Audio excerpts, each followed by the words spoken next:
I found for you today an homage to a military watch by Marathon, which has got an incredible spec. It's the usual thing you get from China. Is this watch really any good though? It's crazy because it's got tritium, sapphire, bead blasted stainless steel case and a manual wind movement. All ticking the right boxes for a military field watch. Is it any good though for your £140?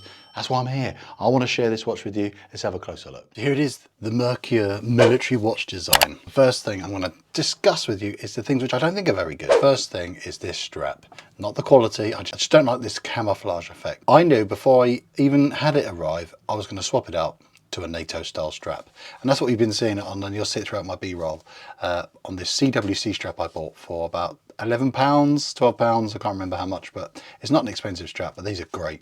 And that's what I've been wearing it on because I just didn't like this style and I didn't think it suited it. Otherwise, you might overlook this watch if you saw it with this kind of strap and you don't like camo straps. You might miss out. The first bugbear is the design, but I'll show you the, it doesn't come off that easily, by the way. That's just me cheating. I'm going to show you the quality of the strap first. As you can see, it's actually really good. Neat stitching, very lovely leather underneath. It's branded with the Merkur logo. Actually extremely good quality. It's soft, it's supple, it's got the top bit is made of canvas. It feels like a sailcloth strap. If it wasn't for this weird effect I just don't like, it's actually extremely good quality. Who cares about that? I am here to show you the biggest problem with the strap changes on this, and why I would say just keep swapping it out on NATO style straps because of this spring bar system. It's not a spring bar, not even a fixed spring bar. The annoying thing about it is each end you've got a screw, and that holds this bar in place. And the thing that's fiddly was you have to hold two separate screwdrivers at the same time to undo the screw. It was very fiddly. Apart from awful bracelets I've had on incredibly awfully cheap watches, this is the second most difficult strap change I've ever had to do. The screw didn't come out easily, it was hard to thread back in, it felt like it was cross-threaded, it felt like I hadn't fully screwed it all back in. But it's all okay now, but I just want to pre-warn you, if you're all the same, it was not easy. Once done, leave it be, and then you can just do quick and easy swap outs every time, because it's a 20mm lug width. You can easily feed in a nice strap, and it suits this watch to perfection. And the watch this is homaging, which I'm going to discuss with you first, is another weird thing. The fact that they've homaged a Marathon watch, you just don't see that very often. That's made this a very unique homage in that respect, because it is kind of a cut and paste. I mean, it's extremely similar in design, but the big key difference is the fact you can change the straps out on this easier, because this is a 20mm lug width, which is the width between here and here. Much more choice when it comes to the straps. 20mm is really common, but the Marathon, which is £600–700 in mechanical form that you this is paying tribute to, 16mm lug width. Very difficult for choice. You can obviously buy more Marathon straps if you want, but if you want to just rustle through your bag of bits at home, what you've got in stock maybe, or buy something on the internet, 16 is a lot harder.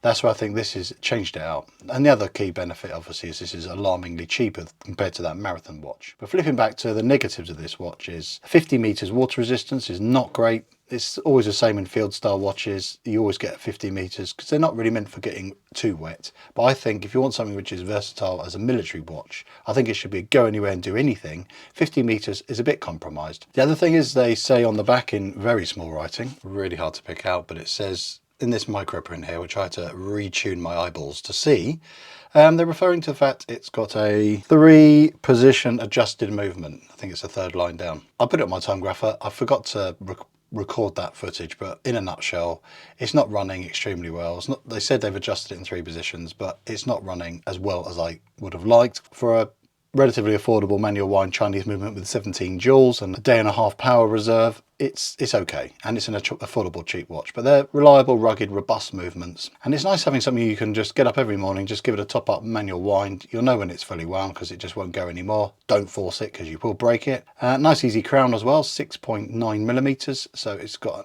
easy purchase on there, and you've got the Merkur logo on there. One pull on there for pulling the crown out to change the time. Everything lines up as it should. I think it's too thick, 12mm. That's a little bit chunky in my opinion. I think it could have been more elegant considering it's not got amazing water resistance and it's got a thin manual wind movement. There's no rotor in there. Why not have made it 10mm, gone really slim? It would have looked more elegant. It just looks a little bit of a chunker, but that does aid it looking like a more of a military sporty beast of a watch. I don't like the fact they've used single dome sapphire because it gives you a lot of distortion. This is flat on the bottom and domed on the top, and it creates this sort of prisming effect. I do like it, but I think it does detract from the visibility. But the clarity of the watch is actually rather good. It's good in most light conditions. So the rest of the spec, this on either strap, NATO style or the leather one it came with, is 80 grams. The case size, excluding where it comes out here, is kind of a half a crown guard, is 39 millimeters as opposed to 36 for the Marathon this is paying tribute to. Length of the watch is 47, so it's still rather compact. I've said earlier, lug width is 20 mil, but the cool thing about this watch for your 140, a unique thing which Marathon do offer on their watch, and it's nice to have on an affordable watch, it's got tritium. The glowing Arabics here, that is actually the loomed Arabics. That fades really quick, don't let that deceive you, but as you can see here, 12 o'clock there's an orange bit, but on the hands and then the rest of the markers, you've got glowing tritium tubes.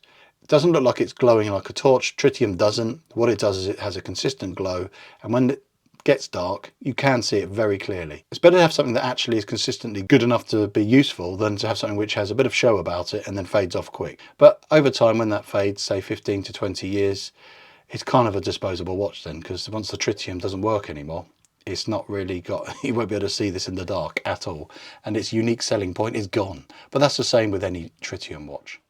As you can see, this size is actually very good. I have a 7¼ inch wrist, which is pretty average for a man. It doesn't look too big or small on me.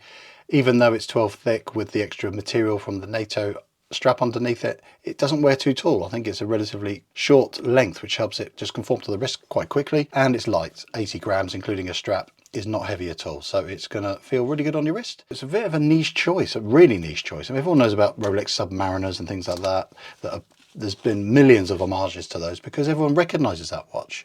This is not an immediately recognizable watch. If you like that look, but you don't want to buy the Marathon, which is £700, give or take, with the mechanical movement, yes, that does have a nice Swiss movement inside, and yes, it is not a Chinese made watch, but that's what you pay the difference for. You're paying for something here which has got the aesthetic, very similar specifications.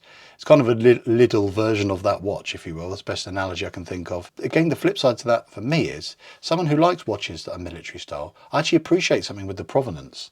So I like my CWC and I like other watches, Marathon for example as well, because of the story behind them. This doesn't have any story, i.e. no soul behind it.